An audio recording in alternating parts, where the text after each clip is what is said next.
Welcome to my YouTube channel world literature. आज topic discuss करने वाले हैं वो है the cinnamon peeler by Michael Ondaatje. Michael की ये पोएम है जिसको आज हम डिस्कस करने वाले हैं।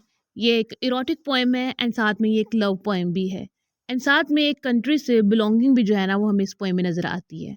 तो फर्स्ट ऑफ ऑल हम पोएम का इंट्रोडक्शन स्टार्ट करते हैं, राइटर को डिस्कस करेंगे एंड देन इसकी जो है वो लाइन बाय लाइन एक्सप्लेनेशन जो है वो हम देखेंगे। सिनेमन पिलर ये जो पोएम है माइकल का एक मेमोयर था, fictionalise memoir running in the family. उसमें इसको फर्स्ट टाइम जो है वो 1982 में पब्लिश करवाया गया था एंड सेकंड टाइम इसको जो है वो पब्लिश करवाया गया था सेकुलर लव। ये भी इनकी पोइट्री की कलेक्शन थी माइकल की 1984 में। आते हैं अपने राइटर के इंट्रोडक्शन की तरफ।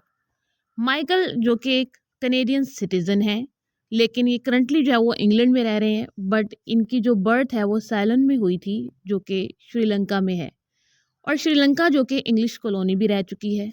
अब श्रीलंका जो है वो फेमस किस वजह से था?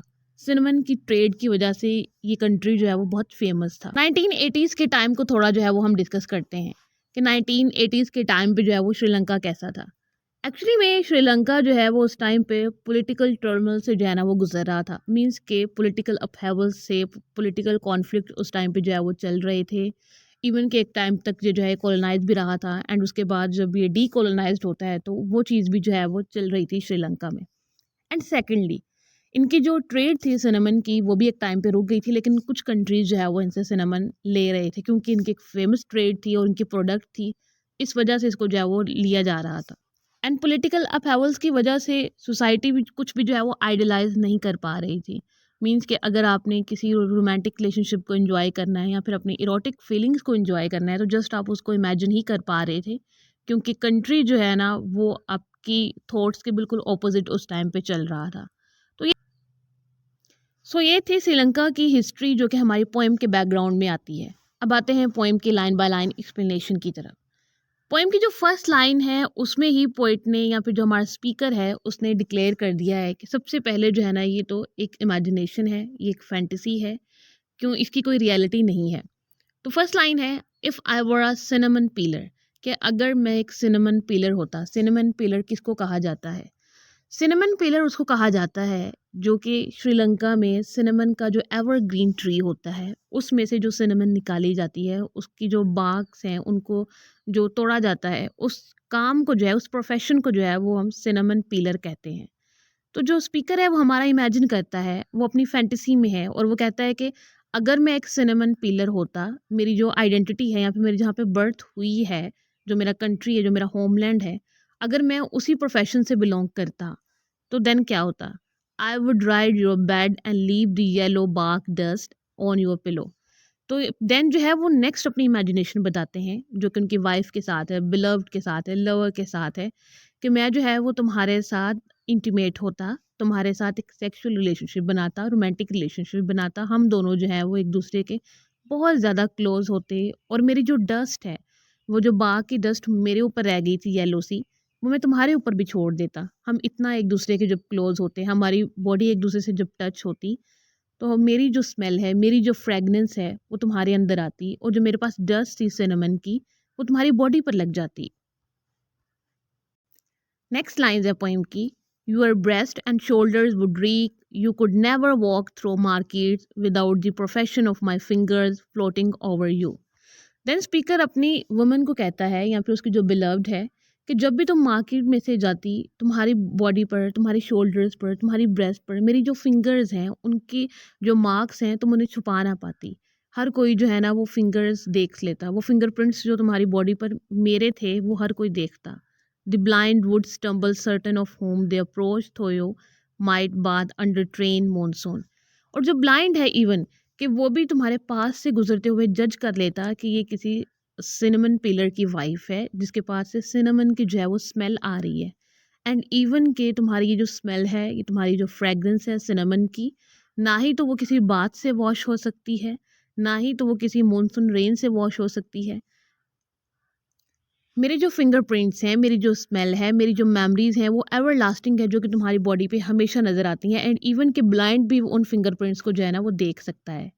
नेक्स्ट लाइंस में जो है ना स्पीकर जो है वो और ज़्यादा सेंशुअल होता है, वो और ज़्यादा अपनी इरोटिक फीलिंग्स को जो है वो शेयर करता है, उसकी जो सेक्सुअल फीलिंग्स है वो और शेयर करता है। Here on the upper thigh, add the smooth pasture, neighbor to your hair or the keys that cuts your back. तो यहाँ की जो फीमेल की बॉडी है उसको मटेरियलाइज किया जाता है, उसकी ब्यूटी को बताता है कि तुम्हारी जो बैक है वो हमेशा से अट्रैक्टिव है, वो हमेशा से सिड्यूसिव है, वो मुझे हमेशा जो है वो अट्रैक्ट करती है. This ankle you will be known among strangers as a cinnamon peeler's wife. और तुम्हारा जो एंकल है और स्ट्रेंजर्स तुम्हें जो है वो सिनेमन पीलर की वाइफ के तौर पर जानते हैं. तुम्हारी आइडेंटिटी अब बन चुका है सिनेमन पीलर की वाइफ होना, क्योंकि तुम्हारी बॉडी में से ये जो स्मेल आती है, ये जो फ्रेगरेंस है सिनेमन की, वही तुम्हारी आइडेंटिटी बन चुका है. इसीलिए तुम्हें जो है ना वो अब सब लोग सिनेमन पीलर की वाइफ के तौर पर जो है वो जानते हैं. लास्ट लाइन्स में बॉडी को एडमायर करने के बाद देन स्पीकर अपनी पास्ट की मेमोरी शेयर करता है कि जब वो जिसकी जो लवर है उसके साथ इसका कोई सेक्सुअल रिलेशनशिप नहीं था, जस्ट स्ट्रेंजर्स की तरह जो है ये रहते थे और एक दूसरे के लिए जो है ना ये फीलिंग्स रखते थे और एक दूसरे को मिस करते थे. उस टाइम पे सिचुएशन क्या थी? I could hardly glans eight you before marriage. Speaker कहता है कि मैं शादी से पहले जो है वो तुम्हें बहुत कम देखा करता था, बहुत मुश्किल से तुम्हें देख पाता था. नेवर टच यू, यूर कीन nosed mother, your rough brother. कि तुम्हारी फैमिली जो है वो बहुत स्ट्रिक्ट थी और हम दोनों का रिलेशनशिप जो है वो तुम्हारी फैमिली को बिल्कुल भी जो है वो नहीं पसंद था. इसीलिए मैंने तुम्हें जो है वो कभी टच नहीं किया था. I buried my hand in ज़ाफ़रान, disguise them over smoking tar, help the honey gatherers. और मैं तुम्हें जो है वो छुप-छुप कर देखा ज करता था और मैं अपने हैंड्स को ज़ाफ़रान में डाल लेता था ताकि मुझसे जो है ना वो सिनेमन की स्मेल ना आए और तुम्हारी फैमिली को पता ना चल जाए कि कहीं जो है ना मैं तुम्हें कहीं कभी टच किया है.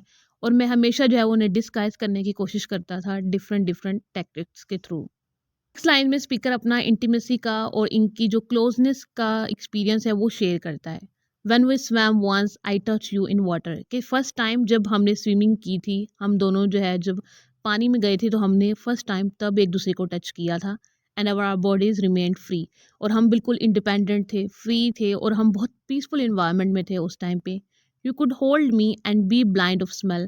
कि तुम मुझे जो है ना वो होल्ड करती और तुम मेरी उस टाइम पे स्मेल नहीं जान पाती. एंड जब तुम मेरी स्मेल को रिकॉग्नाइज नहीं कर पाती तो तुम जो है वो उस रिवर के या फिर वो जो स्विमिंग पूल है उसके बैंक पे जाती और मुझसे जो है ना वो क्वेश्चन करती. This is how you touch other women, the grass cutter's wife, the lime burner's daughter. कि इसी तरह जो है वो तुम दूसरी वुमेन को जो है वो टच करते हो, शायद ग्रास कटर की वाइफ को या फिर लाइम बर्नर की डॉटर को. And you search your arms for the missing perfume. और तुम्हारी जो आर्म्स हैं वो उस मिसिंग परफ्यूम को ढूंढती हैं, सिनेमन की स्मेल को ढूंढती हैं कि वो सिनेमन की स्मेल कहाँ है. क्योंकि मेरे जो लवर था, जो मेरा मैन था, उसके पास है सिनेमन की स्मेल आती थी और वही जो है ना वो मेरी आइडेंटिटी था. Knew what good is it to be the lime burner's daughter left with no trace, as if not spoken to in the fact of love, as if wounded without the pleasure of a scar. Then जो beloved है वो question करती है कि इसमें क्या proud thing है कि आप एक बर्नर की डॉटर हो और आपके पास जो है वो सिनेमन की स्मेल ना हो, उसके मेल की जो है वो स्मेल ना आए. और इस लव और इस जो फीलिंग का क्या फ़ायदा जिसमें जो है ना वो कोई स्कार ना हो, आपकी बॉडी पे जो है ना वो कोई ट्रेस ना रहे. मीन्स कि वो सिर्फ अपने बिलव्ड की मेमोरी चाहती है, उसकी जो फ्रेगरेंस है वो खुद में फ़ील करना चाह रही है. तो इसलिए वो कह रही है कि एक बर्नर की डॉटर होने का फिर फ़ायदा ही क्या है जब आपके पास से जो है वो स्मेल ना आए किसकी, अपने बिलव्ड की. पोएम की लास्ट लाइन में अगेन स्पीकर जो है वो अपनी लवर को आइडलाइज करता है. You touch your belly to my hands in the dry air and said I am the cinnamon peeler's wife, smell me. कि तुम जो है वो अपनी बैली को टच करती हो मेरे हैंड्स को होल्ड करके और साथ में कहती हो कि मैं एक सिनेमन पीलर की वाइफ हूँ, मुझे स्मेल करो. मुझसे जो है ना उसकी फ्रेगरेंस आती है, मुझ में जो है ना वो मेरा लवर रहता है. एंड इसके साथ जो है ये पोएम एंड हो जाती है. इस पोएम में स्पीकर ने अपनी इरोटिक फीलिंग्स को शेयर किया था, उसकी जो सेक्सुअल फीलिंग्स हैं या फिर उसकी जो सेंसुअल फीलिंग्स हैं उनको शेयर किया था. एंड ये एक लव पोएम थी. एंड साथ में उसने अपनी श्रीलंकन आइडेंटिटी को भी जो है ना वो इसमें डिस्कस किया था कि अब एक ऐसी कंट्री से बिलोंग करते हो जहाँ की ट्रेड जो है वो बहुत फेमस हो, यहाँ पे जिसका स्पाइस जो है वो बहुत फेमस हो और वो आपकी कभी कभी जो है वो आइडेंटिटी भी बन जाता है, जैसे कि सिनेमन जो है वो हमारे स्पीकर की आइडेंटिटी था इस पोएम में. ऐसा लगता है कि जैसे स्पीकर की एक मेमोरी थी और through out the poem speaker जो है वो अपनी मेमोरी से जो है ना वो बात करता है, अपनी फैंटेसी में ही रहता है और पूरी जो पोएम है वो इमेजिनेशन में ही जो है ना वो गुजर जाती है. आज के लेक्चर में बस इतना ही. वीडियो को लाइक और शेयर और चैनल को ज़रूर सब्सक्राइब कीजिएगा. Thanks for watching my channel.